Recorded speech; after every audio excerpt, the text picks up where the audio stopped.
ಅಲ್ಲ ನಿಮ್ಗೆ ಅನ್ಸುತ್ತೆ ಅವ್ರು ಇಷ್ಟೆಲ್ಲ ಮಾಡೋದಕ್ಕೆ ಇನ್ನ ಮನೆ ಒಳಗಡೆ ಉಳ್ಕೊಂಡಿದ್ದಾರೆ ಅಂತ? ಖಂಡಿತ ಇಲ್ಲ.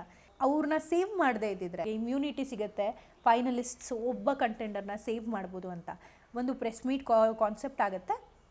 ಆ ಕಾನ್ಸೆಪ್ಟಲ್ಲಿ ಜಾನ್ವಿ ಎಲಾಬೋರೇಟ್ ಮಾಡ್ತಾರೆ. ನಮಗೊಂದು ಟೈಮ್ ಲಿಮಿಟ್ ಇರುತ್ತೆ. ಇವಾಗ ನೀವು ಕ್ವೆಶನ್ ಕೇಳಿದ್ರೆ ಆ ಕ್ವೆಶನ್ಗೆ ನಾನು ಆನ್ಸರ್ ಮಾಡಬೇಕು ಹೊರತು ಫಸ್ಟ್ ಕ್ವೆಶನಿಂದ ಆನ್ಸರ್ ಮಾಡ್ಕೊಂಡು ಕೂತ್ಕೋಬಾರ್ದು. ನಾವೆಲ್ಲ 10 ಕ್ವೆಶನ್ಗೆ ಆನ್ಸರ್ ಮಾಡಿದ್ರೆ ಅವ್ರು 2 ಕ್ವೆಶನ್ 3 ಕ್ವೆಶನ್ಗೆ ಎಳಿತಾ ಇದ್ರು. ಅದು ಒಂದು ಕಾನ್ಸೆಪ್ಟ್ ಅಷ್ಟೇ ಬಿಗ್ ಬಾಸ್ ಮನೆಯಲ್ಲಿ.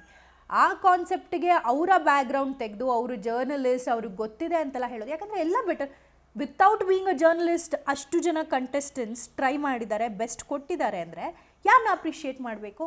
ನಿಮ್ಗೆ ಆ್ಯಂಕರಿಂಗ್ ಬರುತ್ತೆ ಆಲ್ರೆಡಿ, ಇಷ್ಟು ವರ್ಷದ ಅಭ್ಯಾಸ ಇದೆ, ಅದರಲ್ಲಿ ಏನು ವಿಶೇಷತೆ ಇಲ್ಲ. ಬಟ್ ಆ್ಯಂಕರಿಂಗ್ ಬರ್ದಿರೋರು ಆ ಜಾಗದಲ್ಲಿ ಬಂದು ಭಯ ಬಿಟ್ಟು ಫಸ್ಟ್ ಟೈಮ್ ಮಾಡಿದಾಗ ಯಾರನ್ನ ಅಪ್ರಿಷಿಯೇಟ್ ಮಾಡ್ತೀರಾ? ಪಾರ್ಶಾಲಿಟಿ ಮಾಡಿ ಫೇವರಿಸಮ್ ತೊಗೊಂಡು ಜಾನ್ವಿ ಅವ್ರನ್ನ ಸೇವ್ ಮಾಡ್ತಾರೆ. ಅಲ್ಲಿ ನನ್ನ ಹೆಸರು ಬರುತ್ತೆ, ಧನು ಹೆಸರು ಬರುತ್ತೆ. ಧನು ಅವ್ರದ್ದೇ ರೀತಿನಲ್ಲಿ ಹೇಳ್ತಾರೆ, ನನಗೆ ತುಂಬ ಸುದಿಯಣ್ಣ ಬೇಕು ಅಂತ ಕ್ವೆಶನ್ಸ್ ಶೂಟ್ ಮಾಡಿದ್ರು. ಸೊ ನನಗೆ ಅಲ್ಲಿ ಏನು ಅನಿಸ್ತೋ ಆ ಕ್ಷಣದಲ್ಲಿ ನಾನು ಕ್ಲಿಯರಾಗಿ ಹೇಳಿದ್ದೇನೆ. ಬಿಕಾಸ್ ಒಬ್ಬರನ್ನ ಜಡ್ಜ್ ಮಾಡೋದು ವೆರಿ ಈಸಿ ಬಿಗ್ ಬಾಸ್ ಮನೆಯಲ್ಲಿ. ಆದರೆ ಪರ್ಸ್ಪೆಕ್ಟಿವ್ ಅಂತ ಸುದೀಪ್ ಸರ್ ಯಾವಾಗಲೂ ಹೇಳ್ತಾ ಇರ್ತಾರೆ ಗೊತ್ತಾ, ಅದು 100 ರೀತಿ ಇರುತ್ತೆ ಆ ಮನೆಯಲ್ಲಿ. 100 ರೀತಿನಲ್ಲೂ ಕೇಳಿಸ್ಕೊಂಡಾಗ ಮಾತ್ರ ಇಷ್ಟು ಪರ್ಸ್ಪೆಕ್ಟಿವ್ ಇದೆಯಾ ಅನಿಸುತ್ತೆ. ಅಲ್ಲಿ ಸತ್ಯ ಸುಳ್ಳು ಇಲ್ಲ, ಬರೀ ಪರ್ಸ್ಪೆಕ್ಟಿವ್ ಇದೆ.